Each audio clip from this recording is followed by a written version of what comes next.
Hello, Oswego, and welcome back to another episode of the 315. So Dana, here we have a few new things going on around OHS. Yes, we do, Nick. I heard about a new unified sports team we are having in the spring. Have you heard anything, Nick? No, I haven't yet. Well, it's a really positive thing happening for our school. Some OHS students pair up with a student that has an intellectual disability who doesn't typically have the chance to play sports, and they go out and play on a team together. Here, let's take a look. Spring sports in Oswego are now underway and teams are practicing each day, anxiously awaiting the warmer weather. This includes traditional teams like baseball, lacrosse, and track and field. However, Oswego is excited to welcome a new team to the lineup this year.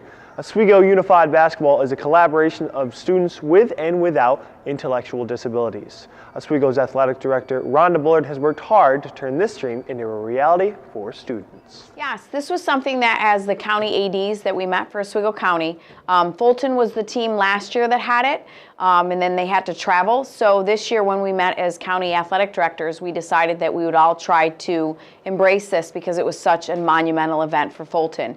And Chris Alves, who's the AD there, explained to us how well received it was, what opportunities it provided for both the students with disabilities that don't necessarily get the opportunity to participate in interscholastic sports, but then also the partners, and they're called the partners, and those are students without intellectual disabilities, and they actually assist throughout the process and they play on the team, which is really nice. Well, I think it's a great chance to collaborate with kids who don't really usually get a chance to play basketball. It's a good opportunity for them as well as us to learn more and have a lot of fun.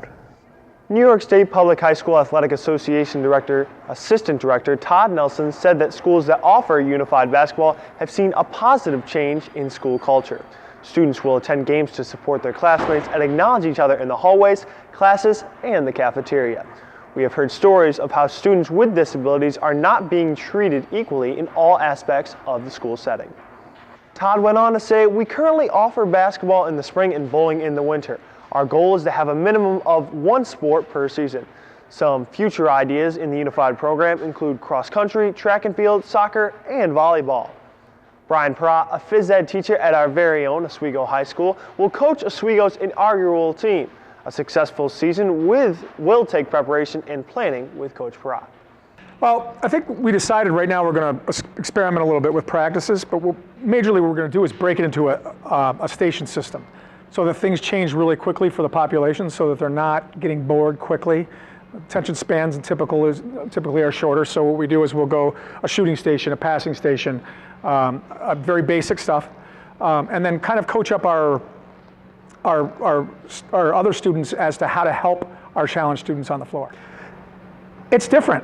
We're not in it to win it, so to speak. We're in it to have them enjoy the process as well as playing and maybe turn it into a lifetime activity for them. I'm not sure. I think we're going to learn on the fly a little bit, but I think it's well worth it. Oswego's youth advisor, Kyle Brown, an OHS special education teacher, is hopeful to begin the season strong.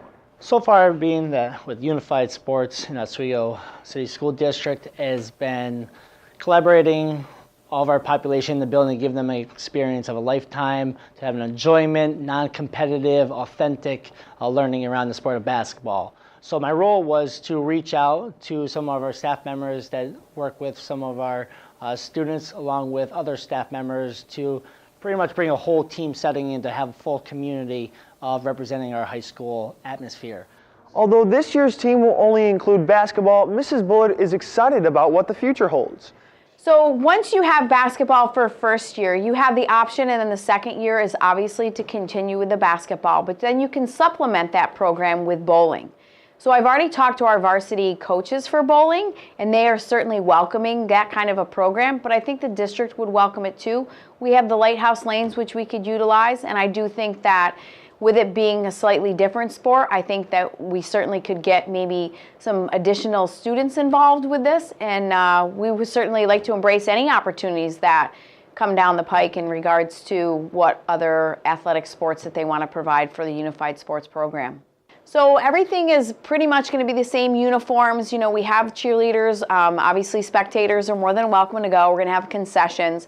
We're going to look at getting the pep band towards one of the later days one of the games that we have at home. We start off with what is a culminating event here, and we're hosting it this year. And it's going to be a multi-team scrimmage here on the 19th. So that'll kind of be the basis of getting the kids exposed to actual playing time, so that they can understand and get comfortable with having it be in a game kind of a situation. The only real change is that there's not a shot clock. So that really is the only change from any other varsity sport or JV sport that we have. To show support for the team, any student can purchase a t-shirt to wear on game days with this link. Oswego's unified basketball team will open its season with a scrimmage on April 19th in the OHS Gym at 4:30. For their first regular season game, Oswego will host rival Fulton in the Layton Gym April 30th at 4:30. WBUC's Primetime Sports will have all of your game day coverage, including a live stream. Be sure to tune in. Reporting for WBUC, I'm Dane Richardson. Let's send it back to the studio. I will have to catch a game sometime. It looks kind of fun, you know? Like as much fun as launching rockets. What are you talking about, Nick? Have you never launched a rocket, Dean? Can't say I have. It's because you play Fortnite all the time. Here, let's watch Bond, Caden, and Griffin launch one.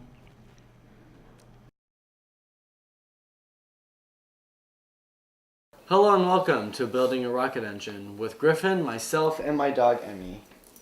Currently, what we're going to be doing is building a rocket engine using parts that you can find on Walmart, online at Amazon, or at model stores. What you usually want to do is you want to start off by buying a bulk pack along with a rocket. I bought this 24 pack of B64s. I really like this pack, but there's also different variations of engines, such as this C67, which is a bit smaller but has the same amount of power. What you first want to do is you want to buy the pack and open it up. Grab the engine out. You should see a little nozzle with a divot at the end. This is where you want to put everything together. What you'll see is when you open up the pack, you'll find little bits of ignition keys right here. These keys are what you're going to use to put inside the engine and make sure that it's able to get the electricity that will light it off. You put at the end, that's my chair falling apart, you put the end inside the engine and then you bend it backwards. What you want to do is you want to make sure it's touching the bottom, and you're still touching the bottom once it's bent back. Then what you should do is you should find this pink thing. Normally they can be found in different colors, but pink is the most common. You'll break it off, put this inside the nozzle, and then you're ready to launch. This is a complete engine. You put it inside the rocket. Rockets are different on how you put it in. And then you want to attach the cord. You'll find ignitions like this at your current model shops or online or Walmart. You'll find them anywhere. Then you want to hook it up like this with the two ends touching. You don't want these touching. You want this to be touching each. Then what you want to do is you want to put it inside the engine, put the key in, and light it off. Okay. Wait. Good. Ready? Yep. I don't see it. Going down for real. Yeah. But you can see where it landed.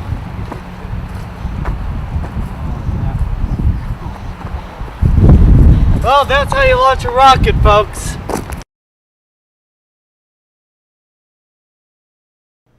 Okay, that does look pretty cool. That's what I like to hear. So, Nick, how do you feel about Elton John's farewell tour? You mean he's done? No more Elton John? Yeah, you didn't hear? Let's send it over to Timmy and Ashley. They have more about it. Elton will be performing his last global tour called Farewell Yellow Brick Road, starting in September 2018 through July 2019. More shows will be added to this tour. Sir Elton John was born on March 25, 1947. He later met his lyricist Bernie Taupin in 1967. Bernie has never written lyrics with Elton, and Elton has never written the music in the same room as Bernie, and that is still the case today. For 51 years, they have never written in the same room. Elton and Bernie then made their first studio album, called Empty Sky, in 1969. In the following year, 1970, they released the album Elton John, where Your Song reached the top 10 in the UK and the US. Your Song was John's first hit single. Elton's first #1 hit single in the US was Crocodile Rock in 1973, which came off the album Don't Shoot Me, I'm Only the Piano Player. He also found success on Broadway, composing the score for Billy Elliot, which went on to win 10 Tony Awards. Elton John has sold more than 300 million records, making him one of the best-selling musical artists in the world. He has more than 50 top 40 hits, including 7 consecutive #1 U.S. albums, 58 Billboard Top 40 singles, 27 Top 10, 4 #2, and 9 #1. John has 8 Grammys, 1 Tony. He made the music for Disney's The Lion King, including the songs The Circle of Life, Can You Feel the Love Tonight, and Hakuna Matata. He was inducted into the Rock and Roll Hall of Fame in 1994 and was knighted in 1998. Elton and Bernie have made many hit songs such as Rocket Man, Candle in the Wind, Benny and the Jets, Goodbye Yellow Brick Road, Tiny Dancer, Don't Go Breaking My Heart, I'm Still Standing, and many more.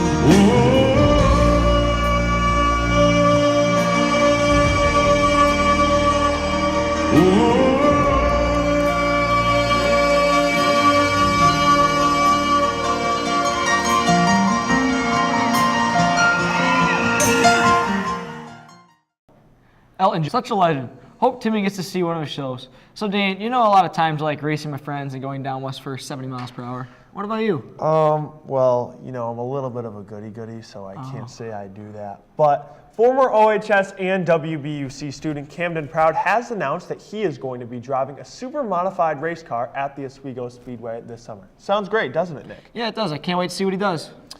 Well, new engine should be great for him and the rest of the community.